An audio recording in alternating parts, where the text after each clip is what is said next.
మీరు 45 మంది కమిటీ అన్నారు కదా, ఏ కమిటీ అయినా సరే బాగా పనిచేసే వాళ్ళు ఒక 5గురు, పని దొంగలు ఒక 5గురు, ఇంకా ఏదో చేస్తున్నాం కదా అని చెప్పి మురిపించే వాళ్ళు ఒక మిగిలిన సగం మంది ఇట్లా ఉంటారు కదా.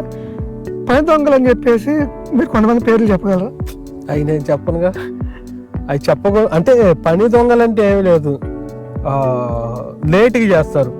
ఇప్పుడు మా వాళ్ళ పేరు అంటే డొక్కాసినే పేరు చెప్పొచ్చు. స్టార్టింగ్లో ఇప్పుడు ఘర్షణగాడు కానీ బక్కోడు కానీ మురళి అని వాళ్ళు ఉండేవాళ్ళు. మేము ఏం చేస్తామంటే పని దొంగలను అంటే ఇప్పుడు చెప్పిన పని లేటుగా చేస్తారు, దాని పని దొంగలే అనుకోవచ్చు. వాళ్ళకి ఏం చేస్తామంటే కొంచెం లెంతీ ప్రాసెస్లు. ఇప్పుడు ఘర్షణగాడు కానీ మురళి బక్కోడు డొక్కాసిని వీళ్ళు ఏం చేస్తారంటే పోలీస్ పర్మిషన్కి పంపిస్తాం. ఆడేంటంటే పోలీసులు ఏం చేస్తారు, అడిగిన డాక్యుమెంట్లు ఇచ్చిన తర్వాత లైన్ బై లైన్ పెరగడానికి రోజంతా అక్కడ ఉండాల్సి వచ్చింది, కరెంట్ డీడీ కట్టడానికి. దానికి పంపిస్తే ఏంది, మనకి ఆ టైం సేవ్ అయితే మనం ఇక్కడ చేసుకుంటాం. అంటే వాళ్ళు ఇక్కడ ఉండి నేను చూసిన వాళ్ళు ఇప్పుడున్న వాళ్ళు చాలా మంది ఉన్నారు.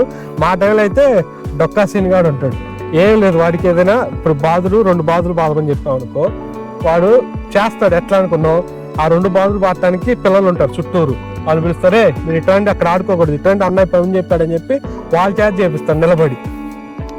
అది అట్లా ఉన్నారు. ఇప్పుడైతే చెప్పంగా ప్రతి ఒక్కళ్ళు అంతే. నేను అందుకే ముందుగా చెప్పింది ఏంటంటే టైం ఉండి నీకు ఆ టైం ఉంది ఆ పని చేయటానికి, చేయనోడు పని దొంగ.